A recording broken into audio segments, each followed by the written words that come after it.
Welcome to Land Strategy Live. Today we are on part 25 of how to apply 100 million money models in land investing. So, just to be clear, we finished, so we used the first 24 parts, 24 episodes to go over the 100 million money models book by Alex Ramosi. And now we are continuing that series from the notes from the book 100 Million Lost Chapters, which is essentially whatever was cut from the 100 Million series, book series. So I figured instead of creating a new series, why don't we just use the money model series? So it's good continuation, right? Okay.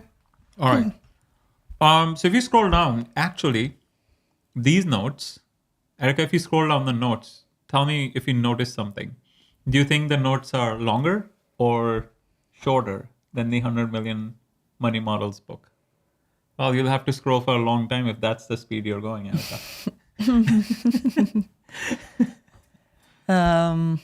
What do you think? Equivalent? It's 15% more notes. 15%. Okay. Yeah. It's so far it's my favorite. Yeah. This was the favorite book because it goes very, very deep, deeper than the 100 million money models book. And the reason for that is because he wanted to keep the original books, the original 100 million money model book, as concise as possible, so everyone can understand it, and also keep it tactical. So he removed all the theory part out. So in this one, he actually goes deeper into the theory. Okay. All right. So yeah. So just before we start, Erica, what we were discussing before the show, applying these models, right? And one of the things we just came up with, like, so if someone has 3 months left on their 2 to 3 months left on their last loan, owner finance loan, we call them and say, well, we can deed you the property right now if you buy another one, right? So, and just to give you a little bit more context on the conversation we were having. So essentially, we were struggling with selling the membership, like the continuity offer, right?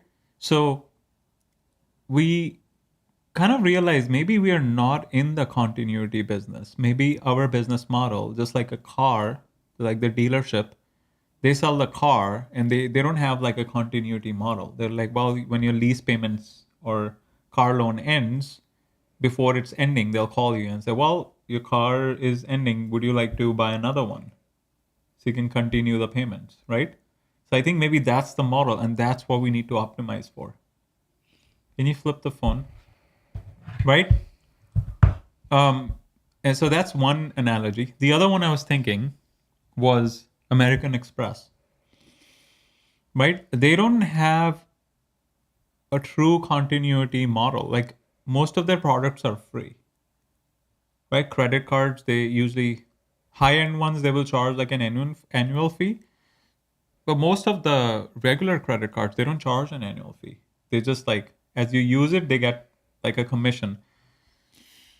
And based on your usage on your account, how much you are spending, how much they can see how much is coming in, how much is going out. They look at it, they analyze it, and then they make offers. Oh, would you like to apply for another credit card? Would you like to apply for another business line of credit? Would you like to take more line of credit out, right? So they're like incremental products that they push on you, right? So maybe for us, our model, maybe our model, maybe we need to optimize for selling people more properties as opposed to trying to force like a continuity membership thing that no one is interested in. People just want to buy land and they just want to buy lots of it, right? Yeah. That's what we were discussing. So yeah, so things like that, nuggets like that, we got from doing these lives. That's the reason why we do lives. So we keep learning new things, new business models, new money models, new strategies, new tips, new tricks. Yeah. All right. So let's get into the first chapter of the lost chapters. Okay. So in this chapter, he talks about how to So if you're a newer business, right, you were just formed, how to think about your first avatar. So that's what we're going to talk about. So this book is essentially a lot of different concepts. Like it's not just an extension of money models; it's also an extension from the leads book and the offers book. So it has a lot of variety in their chapters, which is good because then it allows us to think in a lot of different directions. Okay, so the author was invited to like this big event where like everyone was like a private equity fund like manager or someone like was make ton of money doing private equity. So he was telling this story about this extremely successful private equity guy and how he evaluates new companies, like when he's like thinking about whether to buy them out or invest in them, how he thinks about them. So it was, and this was like the best lesson he got out of from that talk. So that was the story he was saying. So he says, when considering acquiring a company, you analyze the company's current customers. Look for the customers who stay the longest and pay the most. Then score them according to this value. The highest score goes to the customer who is worth the most. The lowest score goes to the one who is worth the least. If they feel like there's a vein of underserved, valuable customers, then they buy the company. Yeah, like for example, like a segment of customers that are underserved. And once they buy a company, they cut the channels that brought the low value customers. So for example, if we are, say, marketing on land.com, Landflip, Landsearch, all these websites, right? And then we're also marketing on TikTok, right? And we realize the people coming from TikTok, they're not serious and they only buy like $1 down properties. And the people coming from land.com are more serious, or vice versa, right? So the hypothetical example. Then what they would do is they would like cut out TikTok and all the others and just focus on one with those channels that are bringing in the high value customers. So they will cut out the low value customers channels, and then they'll double down on channels that brought the best ones.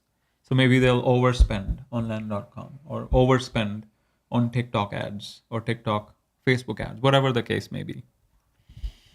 And that's it. Like that was the whole play. So most of the high profit customers, more of the high profit customers and fewer of the low profit customers, and then rinse and repeat. And that's another reason why you really have to understand and know your customers, right? This is like the biggest learning for us in the last. Yeah, this goes back to the big mistake we didn't. Yeah, our biggest mistake of 2025. We did not take customer success seriously. We essentially were chasing new customers as opposed to making our existing customers more valuable. Yeah, right? so dumb. I can't believe we weren't even like actively asking people who are paying off terms to buy another property. So I was thinking, I got like a couple of requests to do like podcast and stuff like that. So I was thinking about like what I'm going to talk about the podcast when I do eventually do one. And then one of the things I was thinking, it's just going to be you, or is it both of us? Depends. If it's important, then both of us. If it's just entry level, then why waste your time? So one of the things I was going to talk about is there are only two ways, right? So there are two things, right? So one is how businesses make money, right? And how they stay profitable, right? And how to make more money, right? So the way to make more money from your customers, and there are only two ways you can make more money, right? Only two ways you can grow a business. Number one, you can get more customers than you currently have. And number two, you can make your existing customers more valuable, right? And very successful businesses are good at both. They will continuously keep on getting more and more customers, and they'll continuously keep on customer success efforts, keep making those efforts to make their existing customers more valuable, right? So theoretically, I understood this concept, but I didn't really understand how to apply. Like, I understand the first part of the equation. So the first part of the equation is get more customers. So that's easy. How do you get more customers? You advertise more, right? And then there's a hidden way, secret way we'll discuss in a future episode, right? You advertise more, you do better advertising, right? No, forget about better. Better is like an advanced play. Just advertise more, right? So that's one, right? It's just like we were not producing shorts, we stopped that, right? Why did we stop? Because we got lazy, right? All those things shouldn't have been stopped. So you advertise more, free and paid, right? To get more customers. So that's easy. Now the second part of the equation is the tricky one, because that's the one you really have to understand the strategies behind how to do it. Otherwise, you will assume you know what you're doing, but you really don't know. Like making your existing customers more valuable. How do you do that? Right? Like, how do you do that? No one goes into it very deeply. Right? So, especially in our business, right? So the way you do that is by having a deeper relationship with your existing customers, right? You call them every month, check in how you're doing, how things are going. If they have any other problems you can solve, if they want to buy more land, or if you want to pay off the land earlier, like all those, things you can do to build relationship. So if they are in the market to buy another land, they come to you and they don't go to your competitors. Right? So that's one. Customer success. Now, the other thing, another way to look at it is how do you make more money from your business, right? You understand that you need to get more customers and you want to make the existing customers more valuable. So the LTV, lifetime value of the customer, right? So the other way to look at it is the amount of money a business makes. So this is a formula.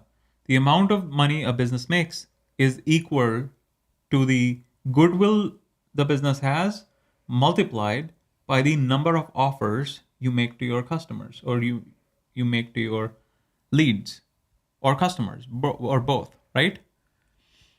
So the amount of goodwill you have, that's essentially doing free content, giving value, doing emails and that kind of stuff. Everyone understands what goodwill is and how to do it, right? There's no like secret to it. You just produce more valuable content. You give more stuff for free. Now, number of offers you make, that's the tricky one. What does that mean, right?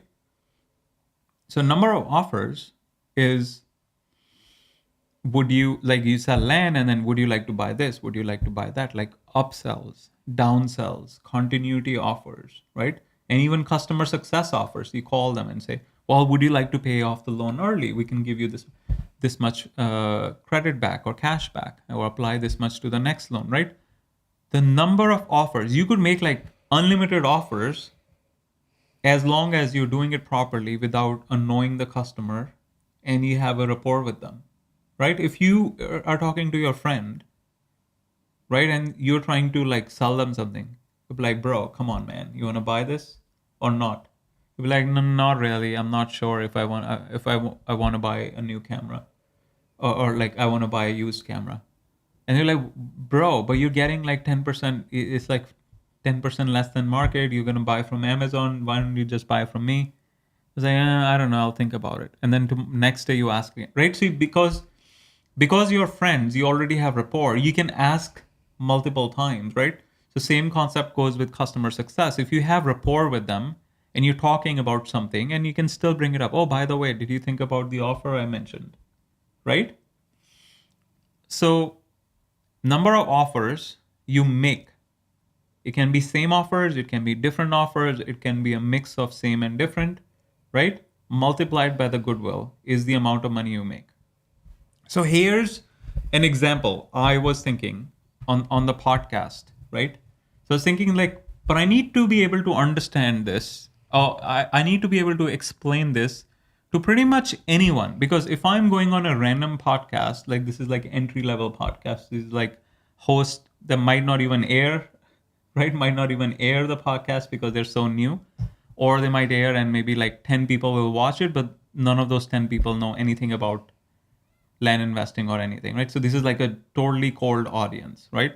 So how do I make this example so simple that anyone can understand it, right? Any adult can understand it. So this is the analogy I thought of, right? So say you are interviewing me, right? So Erica's podcast, right? So I'm saying, I will say, so Erica, so say Erica lives in whatever, small town, Minnesota or Illinois, right? So small town, Illinois, Erica lives there. And Erica is like, okay, I'm gonna start like a car rental company, like just for the local community, right? So you start a company, right? And you're brand new, right? You don't know anything about business. So all you're doing is you have your existing cars, you have 2 cars, and you're renting them out, right? So you list it. Someone says, I want to rent it for a day. You say, all right, take it. It's $50 per day. You rent it for 2 days. You make $100. You subtract the cost of like depreciation and stuff. So you made say $10 in depreciation and you keep $90, right? So that's your business, Erica's car rental business in Illinois, right? And then say John comes in and John says, oh, Erica seems to be doing well. She made like four grand last month from her car rental business. So you see, clearly there's a demand for cars in this community, like Zipcars, right? I'm gonna also start a car rental business and compete with Erica. So John but John is like, well, I have an advantage over Erica because I have an MBA and I listen to business podcasts and I know a lot about business that Erica doesn't know. So I can easily able to beat her in the car rental business. So John starts doing the same thing in the same area. But here's the key difference. John, when someone comes to John to rent a car, he offers upsells. He says, well, you can have the car for the same price, $50 per night, but then you can have the GPS so you don't get lost. It's only $5 extra. If you have a family, you're traveling with kids, I can supply you with car seats. I can offer you insurance. I can offer you this. I can offer you that, like 10 different upsells, right? And then they return the car, they have good experience, and then he sells a continuity offer saying, oh, by the way, if you will be renting cars at least once a month, I can offer you like a $29 per month membership, which will give you a 10% off on every car rental, right? So the bunch of offers, right? So we looked at the formula. Goodwill times number of offers. So assuming Erica and John have the same goodwill and Erica is only making one offer and John is making 15 offers to the same customer, right? Who do you think will come out ahead in 5 years if they keep operating at the same with the same variables, right? Because John's gonna make a crap ton of more money because he's making so many offers to the customers. Not every customer is going to take all the offers, but still, John, it's just simple math, right? So I think that's one of the like quote unquote secrets of like how to scale a business and how to get to the next level in business is to make more offers. And it is a prevalent concept in the world of digital marketers, online marketers, but not the traditional businesses, especially like real estate businesses, aren't really familiar with it. Right? So that's one component, right? Getting more customers, making more offers to them. Yes. Making more offers work both to new customers and to existing customers, right? Or new leads and existing customers. And then you essentially pouring gas on fire, right? So the fire is if you're generating a fire, you're generating profit by advertising more and getting more customers, free or paid advertising to get more customers. Then you're having the customer success initiatives that's making your existing customers more valuable. And the way you are making both these buckets more valuable is by having goodwill and making more offers. That's essentially sums up how to scale a business from, say, 100,000 to 1 million or 1 million to 10 million and so on and so forth. Right? That's our current learning, current understanding. And the reason we were kind of like stuck at the level that we are in last couple of years is because we literally ignored 50% of what makes a business more money. Our 100% of our focus was on getting new customers, and less than like close to 0% of the focus was on making existing customers more valuable. Would you agree? Mm-hmm. What do you think of the analogy? Do you think everyone will be able to understand the car rental thing, or do you think it needs to be dumbed down further? I think the car rental is a good analogy for upsells. Yeah. It's just more offers. So the more offers can be upsells, it can be downsells, it could be continuity offers, or it could be just like upfront cash offers, right? So those are the only four kinds of offers, right? Mm-hmm. And car rental is the easiest, like the classic upsell example, because pretty much everyone has experienced it. Who has rented a car? There's like 20 different upsells that gets thrown at you, right? Yeah. It's crazy. Would you like to prepay for gas? Would you like to upgrade the insurance? Would you like to upgrade the car? Would you like 4x4? Would you like GPS? Would you like car seats? Would you like a ski rack? Right? It's like keep on coming. Like it's like nope. Right? Like sometimes they don't even tell you. They just have this like automated. Have you seen those? Like on the checkout, you just scroll. Initial here, you're declining this. Initial there, you're declining this. Initial here, you're declining this. Initial here, you're declining this. They do it on purpose. They could just say initial here for the whole form, but they force you to do it every single upsell. The problem when they do it that way is you skim over them, and sometimes they're upsells you should take. Like, remember, we didn't add the extra driver the one time during the automated checkout process. Right. So that brings to another concept that we're going to learn later in the book, is having a salesperson sell you something is almost guaranteed for you to generate more sales than doing it in an automated way. Right? Because sales is all about education. Right? And a good salesperson can educate you better and handle objections compared to like an automated form, right? Because the automated form, online form, won't know what objections you have. So you need a person. So in fact, he was saying like Tesla, like which is like known for having no salespeople. He was saying like, I can guarantee you if Tesla added like salespeople, they're going to sell more cars. Right? Because there's some people that are on the fence and they never buy a Tesla because there's no one to do the objection handling. Yeah. Like, it wasn't your parents, they're like, oh, this seems too complicated. Yeah.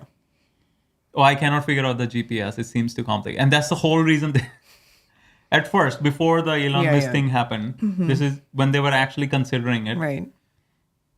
They were like, oh yeah, the GPS seems too complicated. I'm not gonna buy it. If there was a salesperson, they're like, oh, we can show you, do this, do this, do this.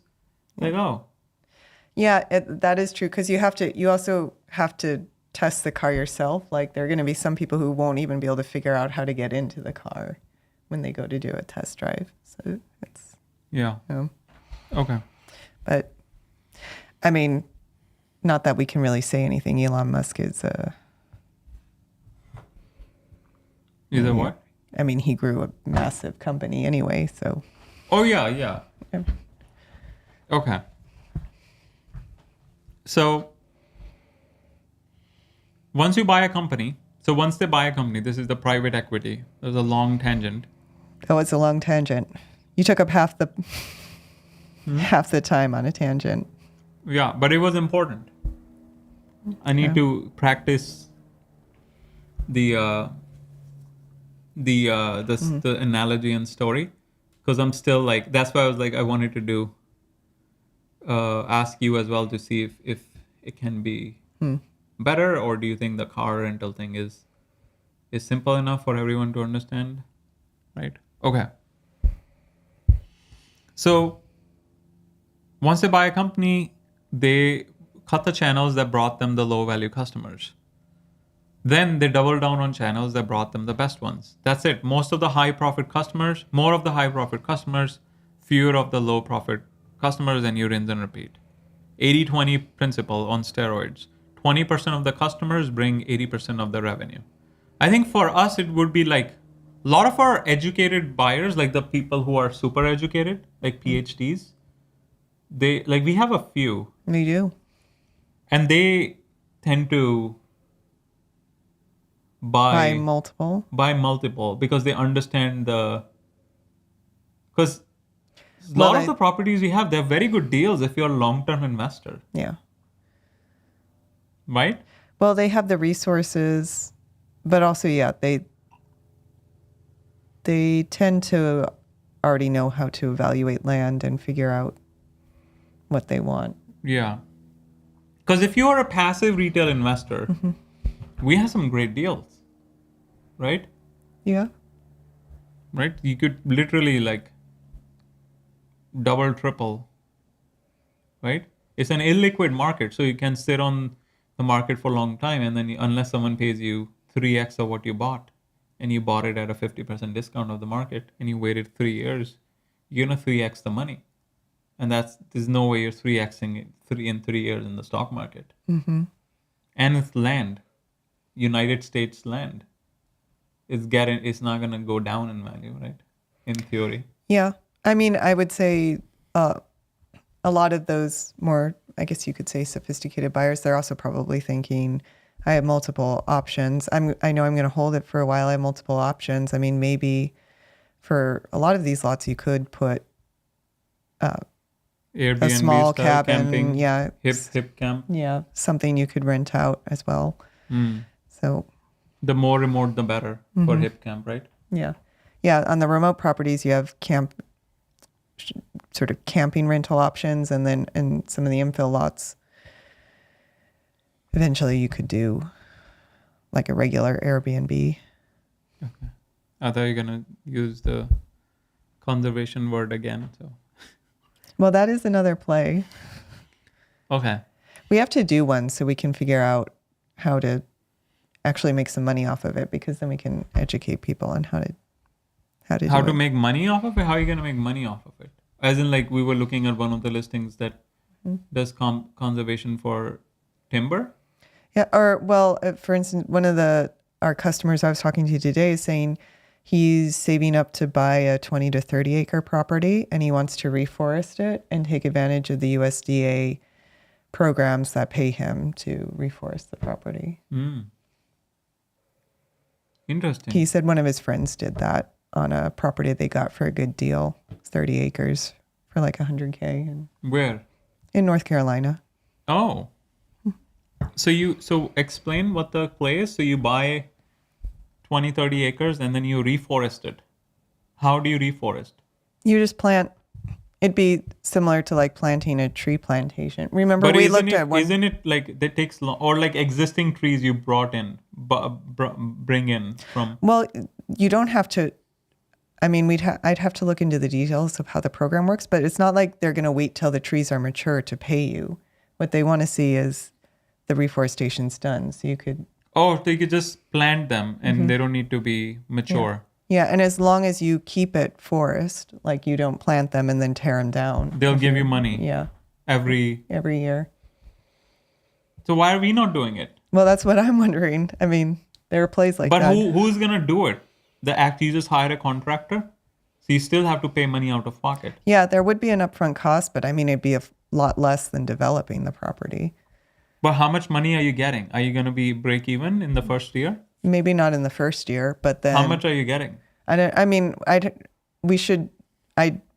We'd have to like play it out on an actual example. I can't. No, just like it's when you say conservation, is it conservation by state or is it a federal conservation? What level There's a is it? USDA program for this. So it's a federal at the But, federal level. I'm sure some states have programs like it too. So it's at a federal level, Yeah. and they're giving you money to reforest. But that means the property has existing conservation easement on it, Not necessarily. or it's like a temporary one, like a 10-year. Yeah, I mean, a lot of these programs are more like the lease situation. So you might have like a 10-year contract, and then you can either renew it or get out of it. Can you make a ton of money, or is it? I don't just think it'd be reasonable? like a ton of money, but you can. Can you do it like you buy like 100 different parcels and then you have, say, 200,000, 300,000 coming in every year? Maybe. I mean, I'd like to look into it in a little more detail to see. So how much work is it? Maintenance. What if there's a flood? I mean, it's trees, so But what if they're not mature? Can they handle flood? like It these cannot are- be that risk free. I mean, obviously, everything has some risk. Yeah, it might be a associated. distraction as well, right? For us. Well, it wouldn't be for me, but What do you mean? You kill the business to look at a potential business that may or may not pan out. How is that not a distraction? no. But I mean, we- that's more like in line with Okay. the long-term goals. Yeah, but if the short term is gone, like what's the point of Yeah. long term play, right? Okay. Anyways, yeah, something to look into. Where are we? Yeah, so you double down on channels that brought the best ones. 80%, 80-20 principle. If you replace the 80% with the high spenders, you grow the business 5x. The author tries to apply this in every business he acquires. So going back to the play, basically we look at our customers and see which ones are buying multiple properties, where did they come from, right? What attracted them to us, and how can we acquire more of those customers, right? Okay. Next. Is this something you wanted? Like, I don't know how we'll do this research though. Oh, actually, that's what's covered next. You Yeah. survey the existing customers. Okay. So how do you find the right customers? This is where you become more nuanced on exactly who we serve and more importantly, who we do not serve. So this is where the target avatar play comes in. So 4 steps. Survey your customers, right? So if you have a ton of customers, you'll do like a form and incentivize them to do the form. But for us, if you only have like 100 customers, you could just call them, right? You just call them and try to get this information from them, right? So this will be a good exercise since you've been doing customer success calls. So set up a form with the following questions and send it out, or for a higher engagement, go over it live. Yeah, so you should try to do it live. Make sure they complete it to receive some benefit. Ask them every relevant detail you want to know. So demographics, who they are, age, gender, political affiliation, geographic location, digital location, single, divorced, partner in a business or entrepreneur, business stats, like if it's a business customer, before and after, like before they started with you, after they started with you, revenue, profit, number of employees, churn, pricing, products, customers, LTV, right? Customer LTV is so important. That's why he like keeps using LTV, and I was like, how important can it be compared to getting more customers, right? And I didn't connect the dots. Took me so long, right? Oh, that's what you were saying this morning, that you could theoretically just have 100 customers keep it at 100 as long as those customers keep coming back to you. Right, exactly. So you essentially, wasn't it like even Seth Godin kept on referencing Kevin Kelly or whoever, you only need the 100 true fans. Or like 1,000 or whatever. Or 1,000 true fans, So he was like, you only need, to be extremely wealthy, you only need 1,000 true customers. And because then they keep buying over and over again. And then they spread, more customers come in just through word of mouth. Yeah. Right? So you are already like, we have like 120 customers, I think. So you already like repeat terms, right? So you already have like 12% of the target, because once it reaches 1,000, it's just gonna, the network effect will come in, right? Because if you're doing a banger job talking to everyone every day, then they tell other people, right? And then the other people tell other people, so on and so forth, right? So customer success is the key. It's even more important. So the other thing I was thinking, if you don't have a pulse on who your customers are and what they want, you can't figure out new offers. You can't think of ways to, I mean, ideally we'd understand what our best customers actually want to do with the property. And then we can do educational content around those land use cases. I don't know if educational, shorts, maybe. Yeah, but you just want to know the customers, your target avatar so well. Like I was joking, like I was saying this morning, you need to know all your customers, like 100 customers' phone numbers and their kids' names by heart. But also, like, if you really understand why they thought our property was a good deal, then you can also advertise the language that they use. And okay. All right. So aspirations, you want to know what their goal upon purchasing your product or service was, what problem were they trying to solve, buying process, what was the single best reason they bought, was there a trigger event that caused them to buy, did they consume any specific piece of content, was there a specific testimonial they consumed, how many pieces they consume, when did they first hear about you versus when they bought, when did they first see you, did someone refer them, right? All those things. So find your biggest spenders, focus on the top 20%, ignore the rest, see what they have in common, read through all the answers, come up with the fewest qualifiers that they all have in common, usually 3 to 5. So this would be helpful for you when you talk to them, try to get this information. Yeah. And then you execute, you speak to your new avatar. So you build up a new avatar, right? Be upfront about your customer requirements, get all advertising to speak directly to them.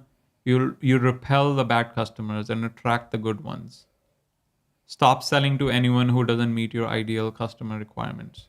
Like especially the one with like, oh, I want to do like $1 down and $99 per month forever. And we kind of like had to like draw a hard line that we're not going to do that, right? Increase effort on channels where those people come through. Yeah. Re-engineer the sales process. Look at what caused these better customers to buy, reverse engineer the buying process the best customers went through, then make it happen on purpose. Like what process did they go through and try to replicate it. You make more because of who they are, not because of who you are. Make sense? The profit you make comes from the premium you can charge for your stuff, And the price reflects the premium. You can increase the price if you increase the value. Yeah? Mm-hmm. The beauty of selling to better customers means you provide more value for the same work. You can charge more because who they are, not because who you are. So example, if you're a sales page designer and you increase the conversion rate from 5% to 7%, as a result, your customer makes more money.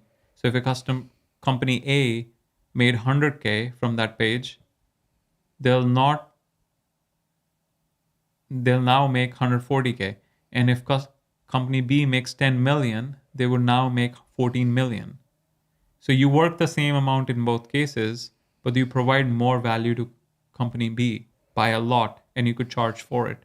So if you charge 10% of the growth, in the first business you made 40K, in the second business you made 4 million. Yeah. Mm-hmm. You have to think different to make crazy money and service the right customer.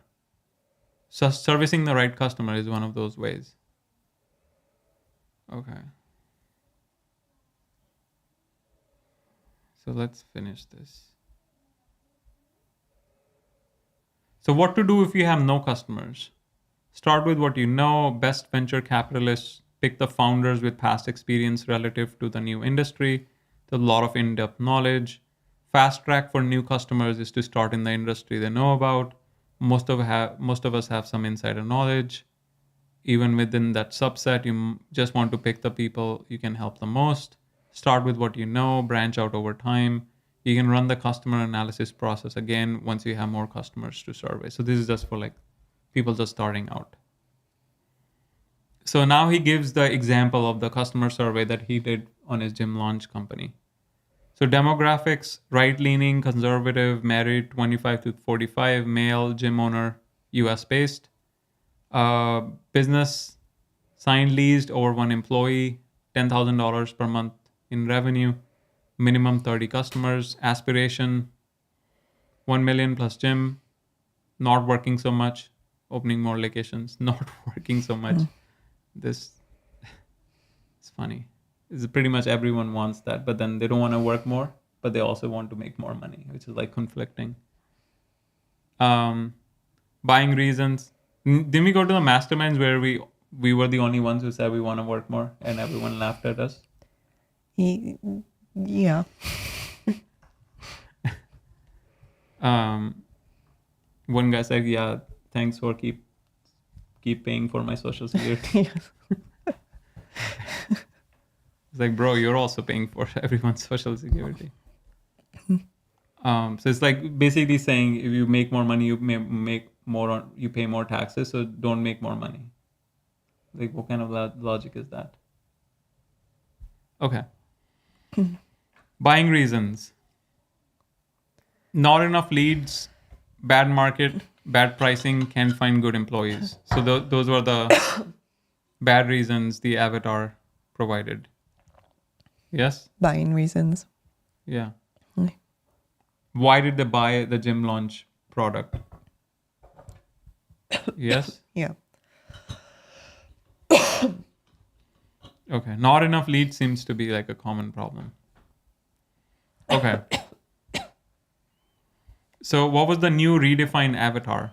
So author surveyed the customers to see what the top 20% had in common to find out what the most successful customers look like, right? Survey the top 20%. And then what were the actions you took? Focused on the audiences that had the highest concentration of these types of gym owners, spelled out the requirements in the ads and pages, talked about specific problems and aspirations those best customers had instead of all customers. Yes? Mm-hmm. So how they bought, 78% of the top customers had consumed at least 2 pieces of long-form content before purchasing. This means that if sales team got on the phone with someone who hadn't done that, the chances of selling were lower. So you reverse engineer the buying process. Yes? Mm-hmm. So author's team recreated the ideal buying experience. They injected 2 long-form, high-value content pieces to each lead as part of their buyer journey and increased the total output of content. Yes? I wonder On the setting call, should we specifically say we have a property video for this lot? You should review it before your next call.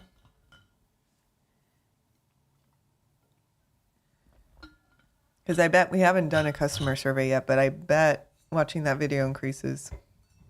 Yeah, that's The a good likelihood. idea. I can add it. So add to setting call to specifically mention to watch the property video. Yeah? And the drone video. Yeah, Okay. I added assuming it. we have it. Yeah. So check Yeah, assuming we had it. If we have it. yeah. If we have the property video. Okay. All right.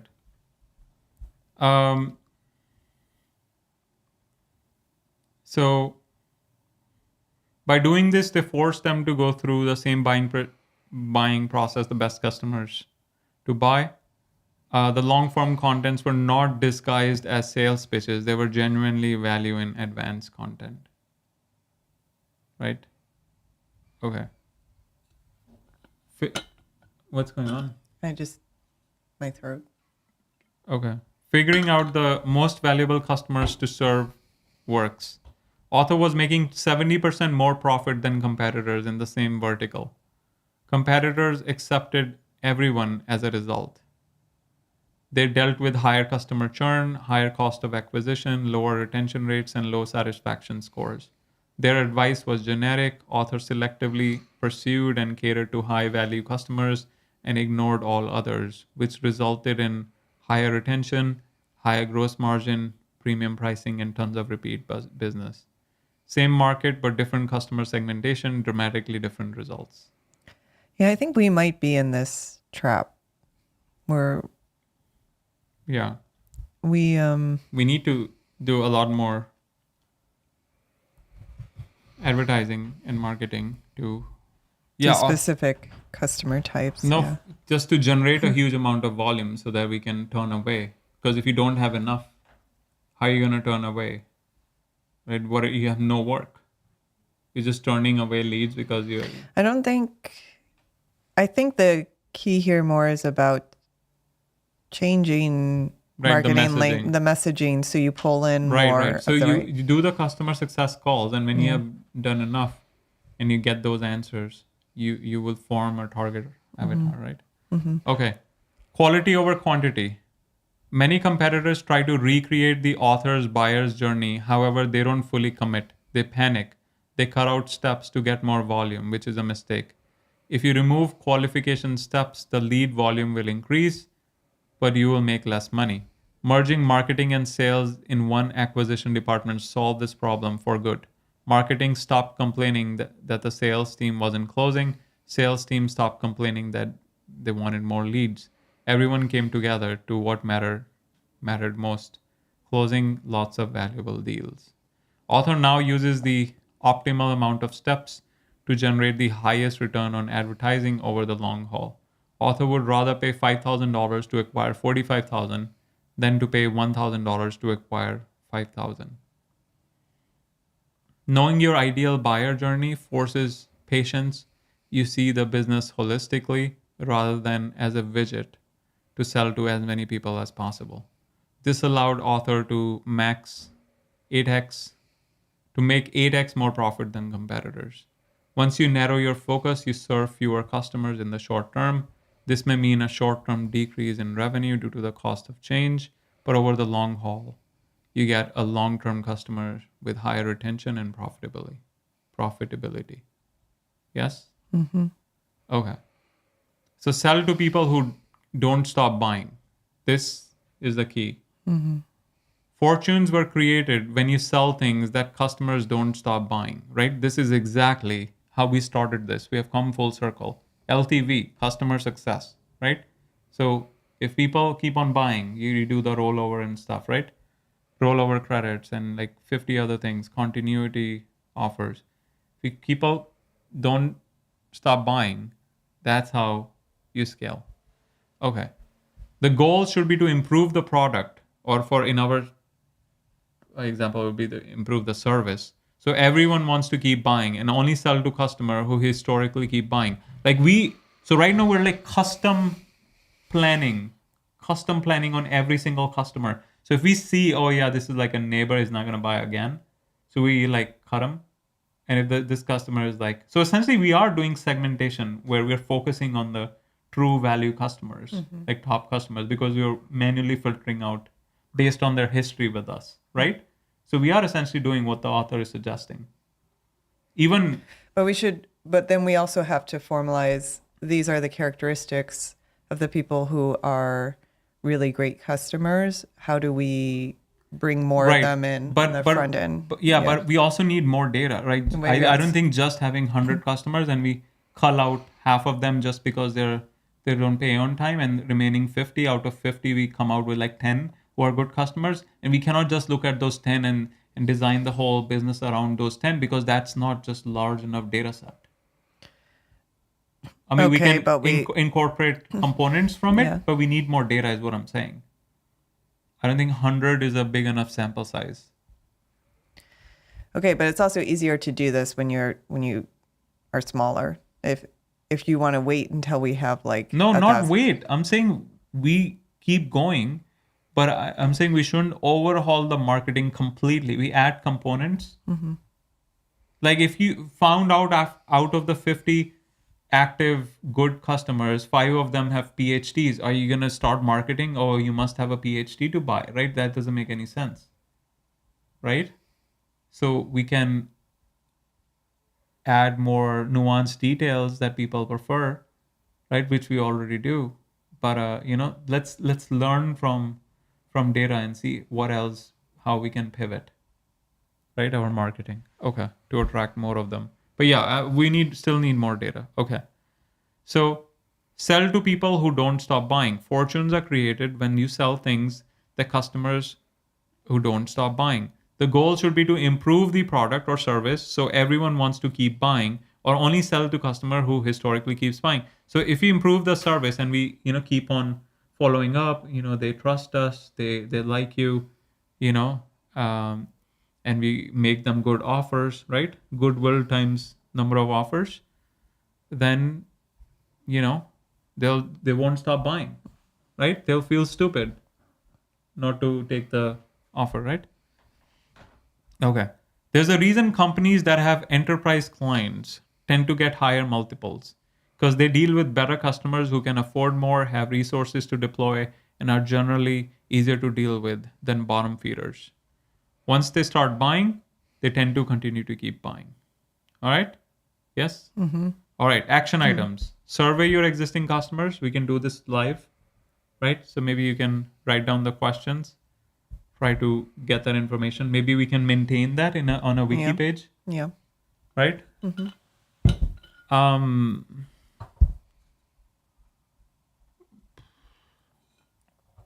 So what were the questions? Demographics, buying process. Aspiration. So I'm going to add this. Business stats don't apply, but. Create a wiki. Yeah. Wiki. And do live surveys naturally. Mm-hmm. Yeah? Yeah. Okay.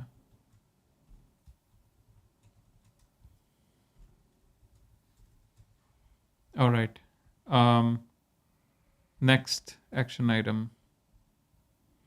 Use this data to decide which characteristics are leading indicators of high value customers. Use this information to change your messaging in your advertising and re-engineer sales process for them specifically. Over the long haul, this will increase the quality and quantity of your lead flow. It'll also increase your average customer value as it weeds out less than qualified potential customers up front. Growing your business comes down to selling to more customers or making them more valuable. Above will help you accomplish both. Yeah? Mm. It just needs to be seared in every business owner's brain, right? These two lines, if you just internalize these two lines, you're just gonna, right? It's like impossible to not grow, right? Mm-hmm. To grow your business, you need to sell to more clients, right? And make your existing clients more valuable. And making existing clients more valuable may be more important. We don't know. I think both are important, but that might be more important. Yeah. Mm-hmm. I mean, you cannot make it a fact-based statement, because then if you're just starting out, you don't have any customers. So, right? Yeah. Yeah. So both are important, but in our case, they are more important, I think, because we haven't been focusing at all. And the second saying, the second axiom, or what's the word? Yeah. Axiom.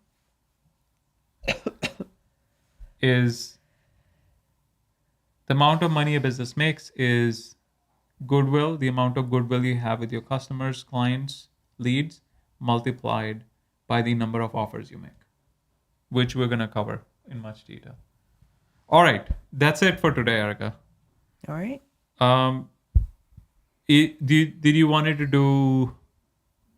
next session we can start off by running this through ChatGPT to see if it comes up with more ideas. Should at least do it, right? So Okay. see. Okay, all right. Let's do the CTA. All right. So you guys, everyone got some preview of what kind of strategies we implement. So we have a mastermind, Mentored mastermind. Not a lot of people, just like handful of people, where we implement these ideas, discuss, improve, Figure out what works iterate, best. figure Yeah. out what's working, what's not working, exchange notes. So if you want to be part of that mastermind, mentored mastermind, check out honestwealthbuilders.com, book a free call, and we can see if it's a good fit. Otherwise, you want to meet tomorrow? I think we should meet tomorrow. Okay. We missed like a whole week, Okay. Saturday and Sunday.